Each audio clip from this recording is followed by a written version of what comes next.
À un moment donné, si tu es là, tu as envie de faire une to-do list, c'est parce que tu t'es rendu compte de certaines choses. AVS avec Philippe Robichon. AVS, c'est la première émission de l'année. Bonjour, bienvenue, bonne année, ravi de vous retrouver. Voilà, j'espère qu'on sera toujours à la hauteur de toutes les espérances que vous avez placées en nous. En tout cas, très heureux de vous retrouver pour une nouvelle année santé sur Beurre FM. Et pour cette première émission de l'année, je vais faire un flashback sur l'année dernière. Et l'année dernière, j'ai participé à une formation qui s'appelle Le Maître du Jeu, une expérience unique. C'est entre Fort Boyard et Confession Intime, pour ceux qui s'en souviennent. Et donc, j'ai réuni deux personnalités qui étaient à cette formation. Patrick Suley, bonjour et bienvenue. Hola Philippe. Voilà, Patrick, expert en sciences comportementales. Il y en a qui vous appellent le profiler, il y en a qui vous appellent pas du tout. Exactement. Vous êtes Mais je suis toujours là. formateur, Ouais. et chaque jour vous nous proposez une nouvelle pépita sur votre chaîne, la chaîne qui porte votre nom, Patrick. Yes, exactement. C'est quoi une pépita ? Une pépita, c'est une astuce de sciences du comportement parce que certaines fois, on a des blocages et puis il y a des gens qui ont étudié sur ces blocages. Et moi, je partage ça tous les jours. Bon, Voilà. on va parler de driver également ce matin. Exactement. À côté de vous, c'est H5. Bonjour et bienvenue H5. Bonjour Philippe. Ça vient d'où votre nom de guerre ? En fait, ça c'est un mystère. C'est vrai ? Ouais, c'est un mystère. Moi, je pense que 2020, il y a un certain nombre de mystères qui sautent là. Donc H5. Ouais, pour l'instant c'est un secret, mais viendra un jour où il faudra que je le dévoile. Si vous voulez qu'on en parle, on a 1 heure. Perso, je peux bloquer là-dessus. 2020 en mode divan. Tu sais quoi ? Pour un scoop, je peux y aller avec les dents. Ça a un rapport avec un prénom ? Non, absolument pas. Un manga ? Non. D'accord. Une expression que vous connaissez ? Non, en fait ça a plusieurs sens, mais ça serait super loin à développer quoi. C'est bien. Mais voilà. Bien essayé hein. Ça a plusieurs sens. Bon, H5, le génie de la motivation, des paroles qui tapent, une rage contagieuse. Et alors, quand on vous voit, pour ceux qui verront l'émission sur YouTube, c'est la force tranquille, finalement. Oh, ça c'est... ça me fait plaisir que vous me dites ça, parce que c'était... Ouais, je suis pas une force... Vous me dites ça, je pense à Mitterrand directement. Merci Jacques Séguéla. Séguéla qui avait inventé le slogan pour de la force, la force tranquille. Non, mais vous êtes la force tranquille. Non, vraiment pas. Je suis cool quand je suis avec vous parce qu'il y a une bonne ambiance, etc. Mais j'ai pas encore atteint ce stade de la force tranquille. Je pense qu'il me faut encore plus de maturité. Mm-hmm. En tout cas, c'est de la motivation. On la retrouve sur votre chaîne, hein, H5 Motivation. Mais il y a énormément d'amour aussi dans la façon dont vous motivez les gens. Oui, c'est vrai. Parce que je me parle d'abord à moi-même. Mm-hmm. Tu vois, lorsque je fais une vidéo, elle doit d'abord me motiver moi. Et c'est pour ça que j'y mets beaucoup d'amour. Parce qu'il y a des fois où je suis vraiment au fond du gouffre, on va dire, et j'ai besoin de remonter la pente. Et moi-même, j'écoute très souvent mes vidéos pour reprendre des forces. Et je pense que si ça a un effet sur moi, ça aurait aussi un effet sur d'autres personnes. Alors, qu'est-ce que j'ai fait ? Donc, on était en train de faire cette formation, hein, le maître du jeu. Yes. Et en face de moi, j'avais donc H5. Et je dis, mais c'est quoi cet ovni ? J'ai dit, et c'est qui ce gars ? Il envoyait des interrogations, des punchlines en permanence. Donc, je vais voir Patrick. Je dis, Patrick, c'est qui le gars en face de moi ? Il me dit, c'est H5. Je dis, ah oui, c'est qui H5 ? Il dit, ah, tu connais pas H5 ? Je dis, non, je connais pas H5. Maintenant, depuis, je connais. Hein. C'est vraiment la chose la plus puissante que j'ai vue depuis très longtemps. Vous retrouvez des vidéos de motivation sur la chaîne de H5. Quand est-ce que vous étiez au fond du trou, vous ? Waouh, je l'ai été très souvent.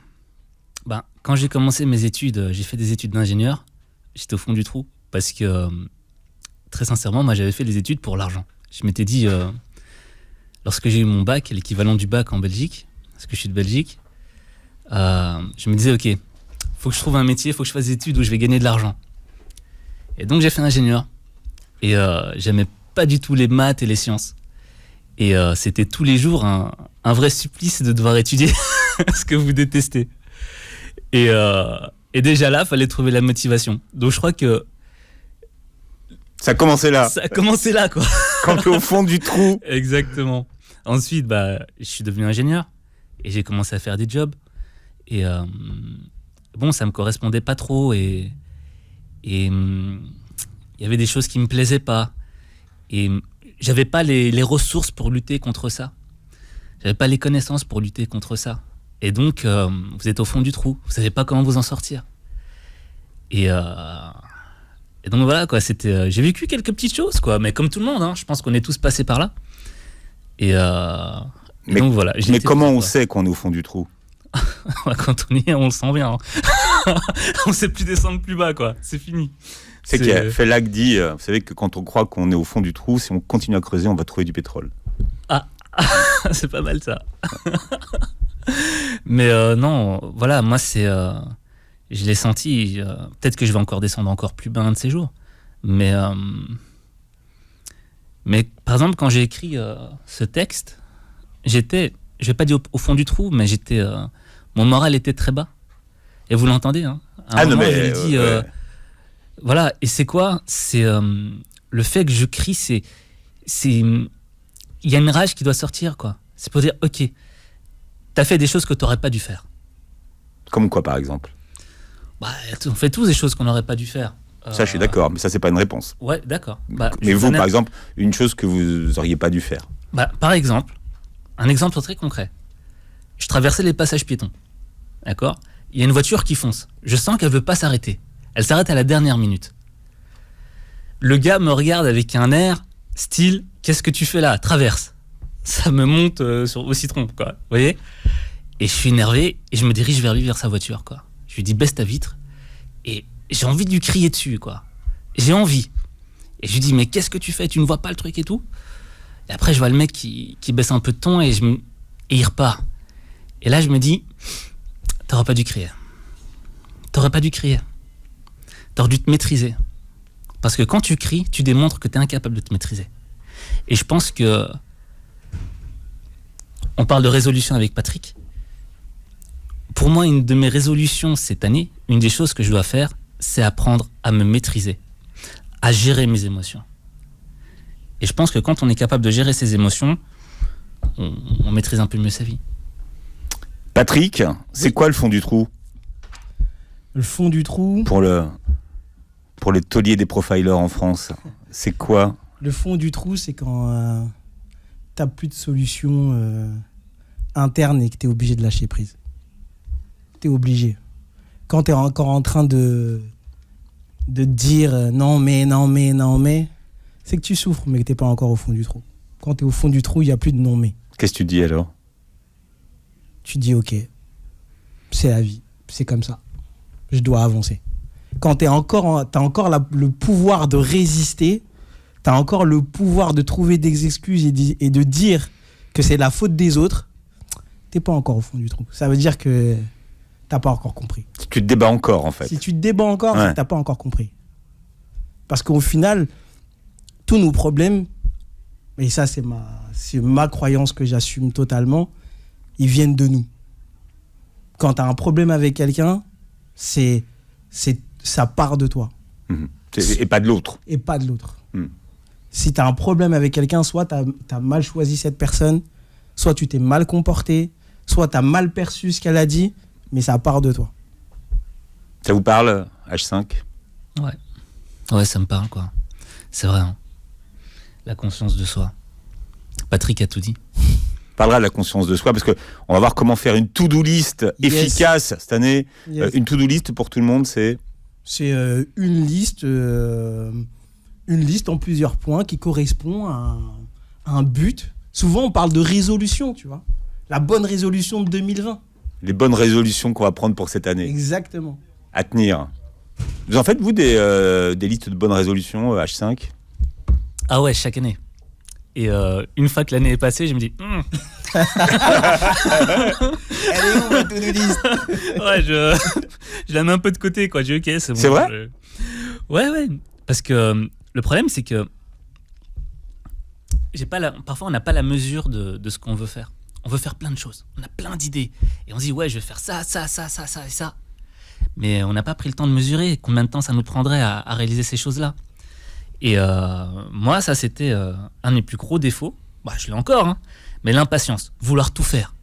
Mais faut apprendre à mesurer ce qu'on veut faire. Faut pas. On a tendance à regarder le sommet de la montagne au lieu de regarder la première marche. Et c'est ça le problème.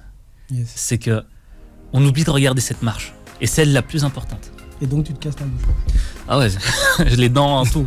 Première to-do list de l'année 2020 pour vous organiser et on va vous apprendre comment faire une to-do list efficace avec Patrick Soulet qui est avec nous. Patrick, vous avez votre chaîne. Yes. Voilà. Proposer des tests d'ailleurs de connaissance de soi pour tous ceux qui nous écoutent et qui sont très différents des tests Marie-Claire. C'est quoi la différence entre un test de connaissance de soi de Processcom et un test Marie-Claire? Alors, c'est pas des tests de Processcom. Déjà, un Processcom, c'est un inventaire. Moi, ce que je propose, c'est des tests de driver. C'est en gros, les drivers, c'est quoi? C'est ce qu'on a mis en place enfant pour plaire à nos parents. On voulait tous plaire à nos parents, donc on a mis en place des comportements. Et ces comportements-là, on continue à les effectuer tout au long de la vie. Et en avoir conscience, c'est important puisque après on n'est plus contrôlé par ces drivers. Driver qui veut dire conducteur. C'est bien que ce soit nous qui soyons aux commandes. D'accord, même quand on est adulte, on conserve ces drivers d'enfants, c'est ça? Bien sûr, on conserve ces drivers tout le temps. H5, votre chaîne de motivation, donc vous écoutez bien l'émission jusqu'à la fin puisque dans les 2 dernières minutes, H5 nous dira pourquoi il s'appelle H5. C'est très important, ça. Bien, la base d'une to-do list, c'est la connaissance de soi. Patrick, ouais. Pourquoi c'est important de bien se connaître pour savoir où on va? Et les gens qui nous écoutent, ils disent, mais de toute façon, moi je me connais bien, ça fait 20 ans, 25 ans, 30 ans que je vis avec moi. Qu'est-ce qu'ils me racontent? En fait, la base d'une to-do list, pourquoi c'est la connaissance de soi? Parce qu'une to-do list, c'est quelque chose de... On le sait tous, une to-do list, c'est quelque chose de compliqué à tenir sur la durée. Il faut avoir du courage, en fait, pour tenir une to-do list. Parce que c'est quelque chose qui nous tient à cœur au début. Et moi, je tiens, avant de développer, je tiens à dire aux gens qu'ils arrêtent de culpabiliser. On ne vous a pas appris à faire une to-do list. Arrêtez de vous dire, ouais, bon, je vais essayer, si j'y arrive pas, ce sera de ma faute. Non, c'est pas de votre faute, on ne vous a pas appris. Alors, je reviens sur le fait que c'est important de se connaître. Pourquoi c'est important de se connaître? Parce que ça va durer 1 an, 12 mois. Donc, il y aura des moments où vous allez être à fond dedans et il y aura des moments, eh bien, vous allez totalement lâcher l'affaire. Mais parce que vous n'avez pas commencé par vous et par cette notion de courage. La notion de courage, le mot courage, il est important parce que étymologiquement, il y a cœur dedans. Et donc, avoir du courage, c'est mettre en avant, faire quelque chose qui nous tient à cœur, vraiment. Et donc, pour que ça nous tienne à cœur, ça doit venir à l'intérieur de nous. Et moi, j'ai une technique pour ça, si tu veux. J'ai une technique complètement... Tu la veux? Si tu veux, ouais. Tu la veux, tu nous écoutes, tu la veux la technique? Oui, on la veut, Patrick. J'ai une technique pour ça, c'est que il faut être fier d'être son propre héros. Là, H5, tout à l'heure, au début de l'émission, il parlait exactement de ça. C'est, à un moment donné, si tu es là, tu as envie de faire une to-do list, c'est parce que tu t'es rendu compte de certaines choses.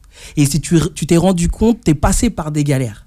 Donc, pour être fier d'être son propre héros, repose-toi ces questions-là. Quels sont les pièges que tu as évités? Quels sont les pièges que tu as surmontés? Et quand tu te rappelles de ça, eh ben, tu fais un dernier truc. Eh ben, tu crées ton doudou. Tu crées ton doudou, c'est-à-dire que tu as une musique, un objet qui va te rappeler ces moments-là. Les enfants le font très bien. Pour se rassurer, ils ont un petit truc, un petit doudou. Et ben moi, par exemple, j'ai ma musique le matin qui me rappelle où je vais et pourquoi je fais les choses. Donc, voilà pourquoi c'est important la connaissance de soi. Quelles sont les questions qui peuvent nous aider à bien nous connaître? Qu'est-ce qui me fait réellement plaisir? À moi, pas à ma mère, pas à ma femme, pas... Voilà. Qu'est-ce qui m'énerve réellement? Alors, déjà sur le plaisir, qu'est-ce qui m'énerve? Quoi d'autre? Qu'est-ce qui me fait du bien? Est-ce que les gens autour de moi est-ce que mon environnement me convient?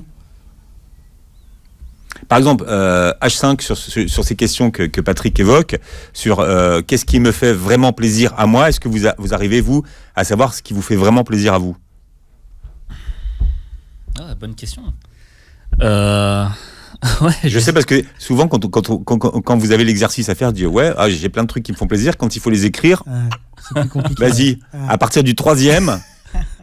Exactement. Au fait, moi, ce qui me fait plaisir, c'est quand je suis dans un processus et que je vois que j'arrive à la fin. Quand je vois que j'arrive à la fin du processus, qu'est-ce que ça me motive?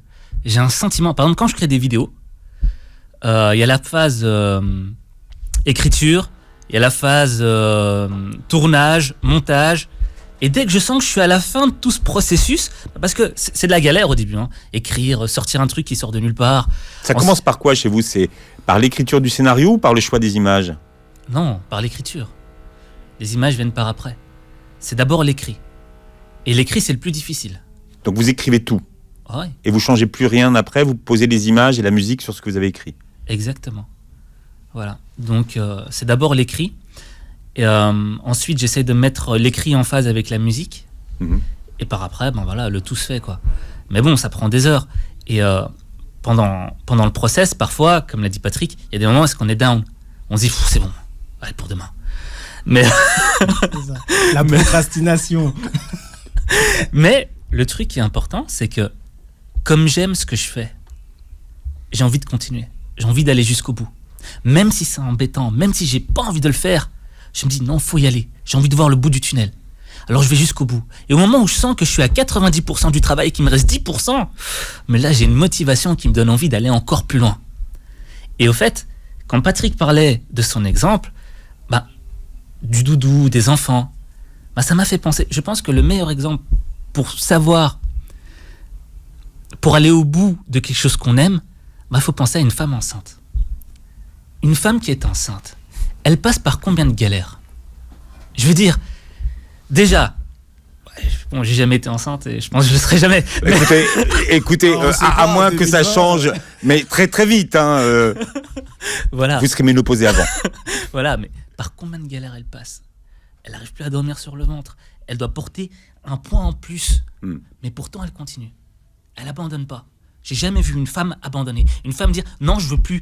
C'est bon. Je vais éjecter cet enfant aujourd'hui et je suis tranquille. Non, elle va. Je démissionne, je peux plus aller jusqu'au bout là. Exactement. Ouais. Il y a un truc qui les tient. C'est quoi? C'est l'amour. C'est l'amour qu'elles ont pour cet enfant. Et une fois que cet enfant naît, l'amour est encore plus grand. Vous avez déjà vu une mère comment elle se bat pour ses enfants? C'est incroyable. Et c'est une des choses les plus extraordinaires. Et bon, il y en a qui n'ont pas eu cette chance de vivre avec leur maman, ils sont nés orphelins, etc. Mais pour ceux qui ont eu cette chance d'avoir leur maman, comment est-ce que vous pouvez mesurer la puissance de cet amour? Je veux dire, il est énorme. Une mère... Certains l'appellent l'amour inconditionnel. Bah oui. Et une mère peut aller jusqu'à l'épreuve ultime pour son enfant. Jusqu'à la mort.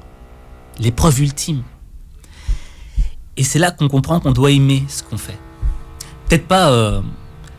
C'est ce que Idriss Aberkan appelle Love Can Do. Ouais, c'est ça, exactement. Ah bah Voilà. voilà. Qu'il a conceptualisé, mais enfin, Ouais, il fait des c'est conférences ça. là-dessus. Mais c'est-à-dire qu'il part du principe que si vous faites ce que vous aimez, eh bien finalement, ça va être une explosion. Voilà, exactement. Votre projet, ça doit être comme votre bébé. Vous devez lui donner de l'amour, et une fois que vous aimez ce que vous faites, voilà, vous foncez, quoi. Mais bon, l'exemple de la mère, je trouve qu'il est, Ouais. il est marquant, quoi. Il Tu est vois, vraiment bien. parce qu'il est puissant, Mm. tu vois, et concret. Mais là, ce que vous dites, c'est que ce que vous aimez particulièrement, c'est quand vous arrivez vers la fin. Mais finalement, ces derniers mètres qui restent à faire, qui vous séparent de la ligne d'arrivée, c'est les plus faciles ou c'est les plus difficiles? C'est paradoxal, hein, parce que à la fois ils sont difficiles et en même temps ils sont faciles. Mais qu'est-ce qui les rend faciles? C'est la rage qui est à la fin, en fait. C'est comme un 400 mètres. Vous voyez, c'est non, plutôt un 1000 mètres, je veux dire. Ouais, Voilà, c'est un plus long. marathon, quoi, voilà. Un C'est plus marathon. long. Ouais. Voilà. Mais vous voyez que les coureurs, lorsqu'ils arrivent au dernier tour, ils donnent tout ce qu'ils ont. Mm. Et vous voyez là, avec leur rage, ils sont en train de crier, etc. Ce qui leur facilite cette dernière partie, c'est la rage qu'ils ont au fond d'eux-mêmes. Parce qu'ils savent que la victoire est proche. Alors même si c'est difficile, même si j'ai couru autant de kilomètres, etc., je sais qu'il reste quelques mètres, c'est la dernière ligne droite. Je vais donner tout ce que j'ai. Quelles sont les questions que vous vous posez, vous, H5, avant d'établir votre to-do list de l'année en cours et des tâches que vous aimeriez accomplir, les tâches, les objectifs ou ce que vous aimeriez faire finalement? Moi, j'ai arrêté de faire des to-do list parce que ça m'a saoulé de voir toutes ces listes et de me dire « Oh, il n'y a rien qui se fait ». C'est vrai? Ouais, c'est vrai, ouais, tout à fait. Et au fait, j'ai compris que j'avais plus besoin de... C'était pas de résolution dont j'avais besoin, c'est d'une révolution. On remplace le S par le V. Et c'est super important. Le mot révolution, il veut dire plein de choses. Déjà, la révolution de la Terre autour du Soleil, c'est 1 an. Donc dans le fond, on est déjà dans une révolution. On est dans la révolution de la Terre autour du Soleil. Ensuite, il faut appliquer notre propre révolution. Et notre révolution, c'est nous trouver nous-mêmes. Pourquoi est-ce qu'on doit se trouver nous-mêmes ? Parce qu'on doit se réaliser. Et c'est là que tout compte. Vous voyez ? La question revient toujours la même, c'est comment se trouver soi-même. Exactement. Ben voilà, Exactement. c'est ça. Mais du coup, ce qui est intéressant avec ce que vient de dire H5, c'est que H5, on le voit, il est enthousiaste, il est possédé, tu vois. C'est vraiment, c'est incroyable à voir et c'est magnifique. Et il y a des gens qui n'ont pas forcément ce truc, mais qui ont la volonté, tu vois. Et moi, je pense que c'est intéressant de s'inspirer de personnes comme lui. Et en fait, ce qu'il dit très bien, c'est que ce qui aide les gens, c'est voir la fin, en fait. Ce qui me motive, c'est voir là où tu veux aller, tu vois. C'est comme quand c'est les périodes, tous ceux qui ont eu des puzzles à Noël, là, et qui ont eu 400 pièces de puzzle, hein, à quel moment ils vont kiffer leur puzzle ? C'est dans les 20 derniers pourcents, lorsqu'ils vont voir le puzzle se réaliser. Et quand tu fais une to-do list, l'important, c'est voir là où tu veux aller. Et après, tu descends en différentes strates pour t'aider au quotidien. L'idéal sur une année, c'est combien d'objectifs ? Franchement, Patrick. Soyons réalistes. Si t'en as un, c'est bien. Si en avoir 10, pour moi, c'est une connerie. Allez, je le dis. C'est un vrai objectif. Tu te tiens, tu t'y tiens, tu fais tout ce qu'il faut. Déjà, c'est bien. H5, vous, d'accord ? Pas mieux, pas plus ? Ah, totalement d'accord. Parce que j'ai un exemple très concret. Ce week-end, je m'étais dit, ok, je prends 4 jours et je vais faire 7 vidéos. T'en as fait une. Voilà. Pourquoi ? Parce que je m'étais rempli l'esprit. J'avais pas mesuré correctement combien de temps ça allait réellement me prendre. Et je me suis rendu compte que ça prenait beaucoup trop de temps, etc. Je me suis senti coupable. Je me suis dit, oh, mais je vais pas arriver à en faire 7, etc. J'ai lâché pendant 1 heure. Et je me suis dit, tu sais quoi ? Fais-en déjà une. J'en ai fait une. Et quand je l'ai terminée, j'étais super heureux. Donc, qu'est-ce que ça veut dire ? C'est qu'il faut revoir ses objectifs à la baisse, c'est ça ? Qu'il soit réaliste. Réaliste. Réaliste, c'est-à-dire on a tous une vie. Donc, si demain tu veux maigrir, tu veux perdre 10 kilos cette année. Alors ça, c'est la résolution numéro 1, maigrir. Maigrir. Après, tu veux te marier. Et puis après, tu veux gagner... Résolution numéro 2. Tu veux gagner 1 million d'euros. Sur 1 an, ça fait un peu trop. C'est-à-dire qu'on peut pas tout faire. On peut pas se marier, perdre 10 kilos et... Bon, on va pas se fâcher tout de suite, mais marie-toi, hein, déjà. Et après, mais peut-être que dans l'autre inverse, si tu gagnes 1 million d'euros, donc tu maigris, parce que tu as un coach qui t'aide à maigrir, et après tu te maries. Oui, mais quand tu es sur le chemin des 1 million d'euros, peut-être que tu as déjà pris encore plus de poids. Voilà. Donc des objectifs, donc un objectif, on va dire, un objectif qui soit réaliste. Ça veut dire quoi, réaliste ? Réaliste, ça veut dire que il puisse coller à ton quotidien. Si je dis n'importe quoi, tu fais 130 kilos, te dis pas je vais perdre 50 kilos. Dis-toi, je commence par 10. C'est bien, c'est énorme. Et tu seras super content. Et tu réapprendras à manger correctement. Et surtout, tu te traiteras bien. Bon, on a le meilleur profiler ce matin et le meilleur motivateur. Vous pouvez chercher, c'est les meilleurs. Donc ils sont là pour vous, pour commencer l'année sur Beurre FM. Ça va être dur, hein, ça me challenge pour le reste de l'année. Il va falloir que j'en trouve d'autres. Voilà comment faire une to-do list vraiment efficace et tenir justement ce qu'il y a dessus cette année. De toute façon, maintenant, c'est simple, il n'y a plus qu'une chose sur la to-do list. Donc, vraiment, ça va être... on va travailler sur comment, justement, y atteindre cet objectif. J'ai avec moi ce matin Patrick Soulet. Donc, Patrick Soulet, on va donner l'orthographe de votre nom, puisque votre chaîne porte votre nom, justement. Ouais, Patrick, Patrick. Ouais. Et Souley, s'il te plaît, Sulay. Voilà, Soublay, Merci. expert en sciences comportementales Yes. et profiler. H5 est avec nous. Votre chaîne s'appelle... H5 motivation. Alors c'est intéressant, H5, ça vous vient d'où? D'où vient votre nom de guerre? Votre totem? Vous l'avez trouvé quand d'ailleurs? Bah, je l'ai trouvé au moment où j'ai lancé ma chaîne. D'accord. C'est de Donc, vous ou c'est quelqu'un qui vous a aidé? Ça y est, il commence. J'ai des vieux trucs de PNL, si vous saviez. Franchement, si je vous les lance... C'est de moi, mais j'étais probablement influencé par d'autres personnes. Mais disons que c'est de moi, mais en même temps, j'étais influencé par des personnes. J'espère que vous allez découvrir cette émission, que vous découvrirez H5 comme moi je l'ai fait grâce à Patrick il y a quelques mois. D'ailleurs, vous pouvez regarder ces vidéos. Ça vous vient d'où votre style H5? Eh bien, vous voulez dire quoi par style? La façon dont vous organisez vos vidéos, cette façon que vous avez de parler, qui va crescendo, on l'a vu, hein, avec des ruptures de rythme. Bah, j'ai commencé par écouter des vidéos de motivation en anglais pendant 4 à 5 années. Et on va dire que je suis tombé dans le bain. Ensuite, je me suis dit, j'aimerais bien les faire en français. Et j'ai commencé à le faire. Et je veux dire, le style est venu de par lui-même. Parce que faut savoir que je suis quelqu'un qui parle, je me parle souvent à moi-même. Parfois, je suis dans ma chambre et je me parle. Mais tout le monde le fait. Hein. Voilà. Alors, est-ce que je peux savoir ce que vous vous dites? Alors d'abord, c'est parler, c'est vocalisé ou pas? Ah, c'est vocalisé. D'accord. Ah ouais. Ah oui. T'as prévenu tes voisins? Donc, qu'est-ce que vous vous dites? Vous vous appelez comment quand vous vous parlez? Bah, je m'appelle pas mon prénom. D'accord. Je dis, Aziz, franchement, là, tu déconnes. Mec, il est temps de... Il est temps que tu te ressaisisses. Et voilà. Mais le style a évolué et s'est perfectionné avec le temps. Mais dire d'où vient le style, je sais pas. Voilà, c'est mon style, quoi. Le style, c'est l'homme, comme disait Blaise Pascal. Et Il y a beaucoup de boulot. ouais, il y a beaucoup de boulot, quoi. Il y a beaucoup de Il y a beaucoup de boulot. Il y a des influences. Quels sont les gens qui vous inspirent ou les choses qui vous inspirent et qui vous influencent? Voilà, par exemple, par rapport au style, voilà, les mangas.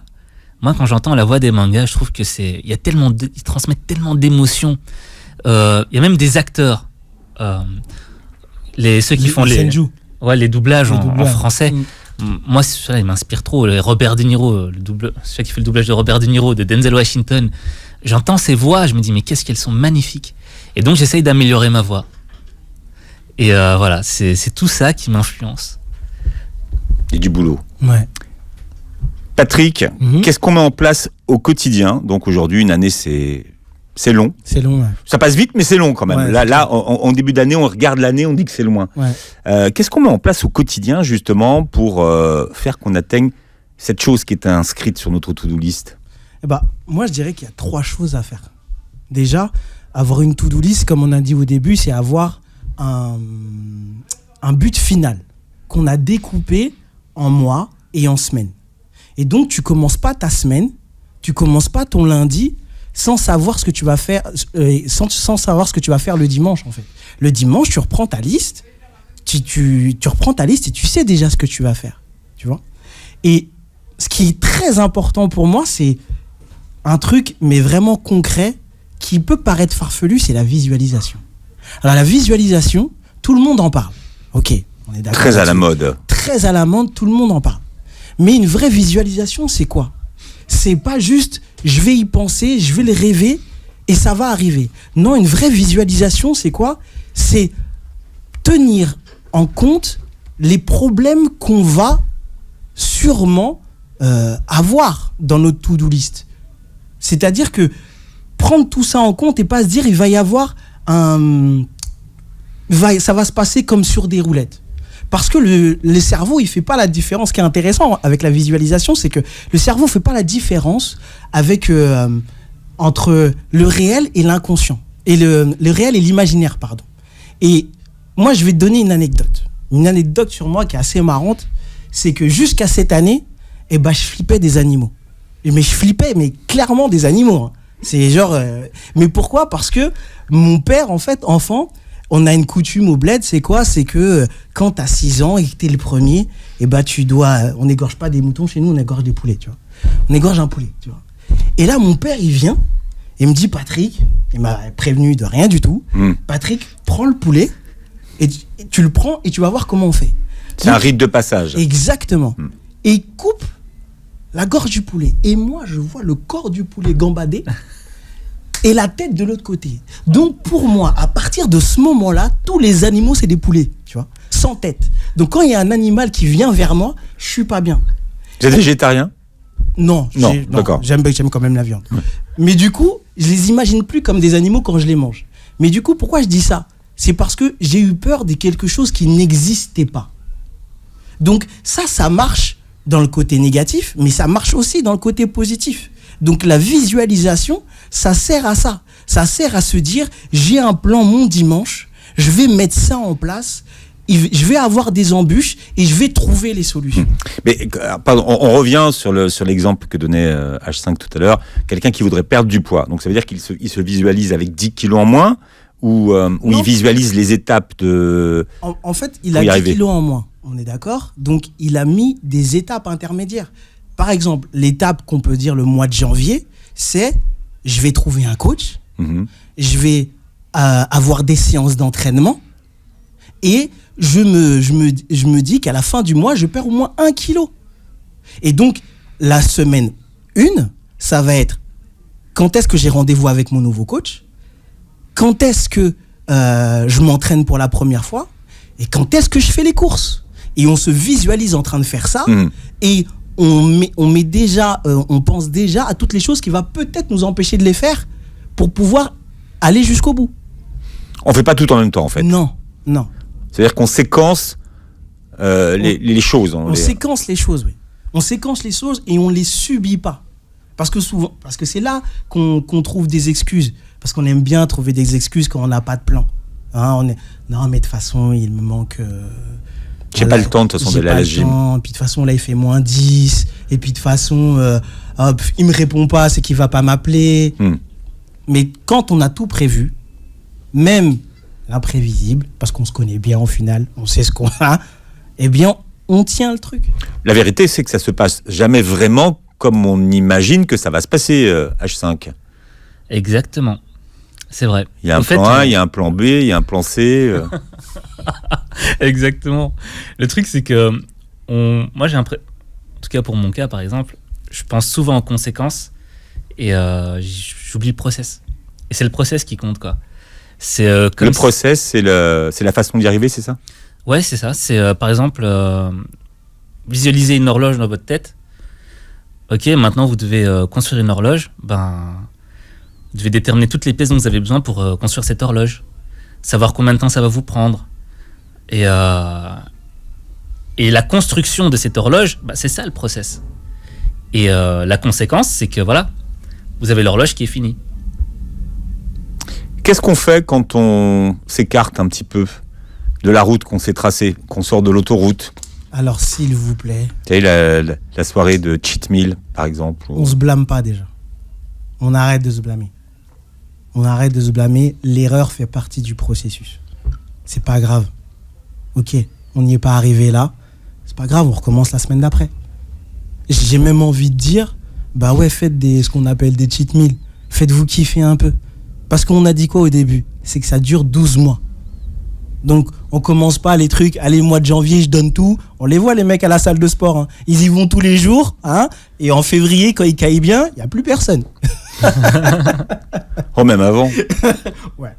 Donc vraiment, on se tape pas dessus et on continue. On continue le plan et on se rappelle ce qu'on a dit au début, le héros qu'on est. On va y arriver. On a déjà fait plus dur. H5, qu'est-ce que vous faites, vous, quand vous sortez de l'autoroute, que vous êtes dans votre chambre en train de dire Aziz, tu déconnes, pour repartir sur le droit chemin? Je repense à un garçon qui s'appelle Sam Burns. Et Sam Burns, c'est un garçon qui vivait aux États-Unis et qui est mort à 17 ans. Il est... Désolé de casser l'ambiance. Hein. Mais... Attends, c'est la suite qui Ouais. c'est ce qu'on appelle l'art du storytelling. tu sais. Ouais, boum. Et il était atteint d'une maladie qui s'appelle la progéria. Et cette maladie, elle vous rend vieux quand vous êtes jeune. Donc, il pesait 23 kilos, il avait l'air tout vieux, il avait les muscles atrophiés. Il a vécu que 17 ans. Et il avait une philosophie. Cette philosophie disait, ok, il y a des trucs que j'arrive pas à faire, c'est pas grave. Mais je vais me concentrer sur les choses que j'arrive à faire. Deuxième point de sa philosophie, je ne vais m'entourer que de personnes de haute qualité pour ma vie. Et le troisième point, c'était continuer d'avancer. Et c'est ça le plus important, c'est continuer d'avancer. Moi, j'adore cette phrase de Napoléon qui disait « On avance et on voit ». Parce qu'on a souvent tendance à se dire « On verra demain, on verra ». Non, c'est maintenant que ça se passe. L'action, c'est tout de suite. Et Napoléon, c'est un homme d'action. C'est pour ça qu'il disait « On avance et on voit ». On voit, mais on continue d'avancer. Et pourquoi je parle de Sam Burns ? Parce que je me dis, ce mec-là a vécu 17 ans. Il a vécu 17 ans, mais il était connu dans le monde entier. Il a fait des conférences TEDx, et ses vidéos ont ont des millions de vues. Et je le vois et je me dis, mec, il a vécu 17 ans. Toi, t'en as 31. Et il en a fait plus que toi. Mais à son rythme. Et peut-être que parfois, il a fait des conneries, mais lui, la différence qu'il avait par rapport à toi, c'est qu'il a vécu avec la mort dans la peau. Il savait que du jour au lendemain, il pouvait partir. Et je me dis, on est trop confiants, nous. Vous savez, on se dit, ouais, cette année, je prends cette résolution-là et je la verrai l'année prochaine. Mais qu'est-ce qui vous dit que l'année prochaine, vous serez encore là ? On oublie que du jour au lendemain, on pourrait partir, parce que la mort ne prévient pas. Et quand je me rappelle que je pourrais mourir dans la seconde là où je vous parle, là, maintenant, je me dis, il est temps de passer à l'action. Alors même si je me suis dévié de ma route, c'est pas grave. Il est temps, aujourd'hui, de redévier la route vers mon chemin. Et de devenir la personne que je dois être. Parce que c'est ça l'objectif, c'est de devenir la personne que vous devez être. Sam Burns, il est mort à 17 ans, mais il est devenu la personne qu'il devait être. Il pesait 23 kilos, le gars pesait 23 kilos. Mais il arrivait à faire des choses énormes. Vous avez vu qu'il a fait la vidéo en direct, là. Patrick, t'as vu ? J'ai mis un like, t'as pas vu ? Comme à l'entraînement, le gars. Il est parti, et à un moment donné, tu te fais embarquer. C'est exactement ça. Et ça burn. Collector, l'année commence bien. Patrick, tu sais que c'est le moment où H5 nous dit pourquoi c'est H5. Alors 5, c'est comme les 5 doigts de la main ? Peut-être. Mais au fait, le truc, c'est que je vais vous donner un gros indice. Mais ça, c'est le big indice. Vous connaissez la réponse. Vous la connaissez. Patrick Soulet, le maître du jeu, l'année prochaine. Yes. On s'abonne à votre chaîne, Patrick Soulet. C'est ça, maître du jeu. Pépita tous les jours. Comment ? Pépita tous les jours, ouais, exactement. Pour tout le monde. Des Et pépites maître du jeu le 18 janvier encore sur Paris. Donc, voilà, je vous dis Fort Boyard. Jeu, Fort Boyard et puis confession intime, tout. Pour apprendre à mieux vous connaître. Exactement. Moi, personnellement, j'y ai été et j'ai appris beaucoup de choses. Moi, j'y suis allé avec vous. Ouais. J'étais en face de vous. Et là, j'ai dit, oh là là. Il sort d'où celui-là ? Non, mais et c'est Patrick nous l'amène ce matin, c'est trop de. On commence bien l'année. Ouais, mais moi je tiens à remercier Patrick, je tiens à te remercier Philippe aussi. Bon, on se dit vous parce que c'est la radio, mais ouais. Voilà, je tiens à vous remercier Philippe. Voilà, je reprends le truc. Et je tiens aussi à remercier les auditeurs qui nous écouteront. Et franchement, il y avait une superbe ambiance aujourd'hui. Ouais. H5, motivation tous les jours avant de partir pour aller bosser. Yes. Merci à tous les deux d'avoir été avec nous et de nous avoir inspirés en ce début d'année. Merci à toi. Bonne année 2020 à tous. Salut.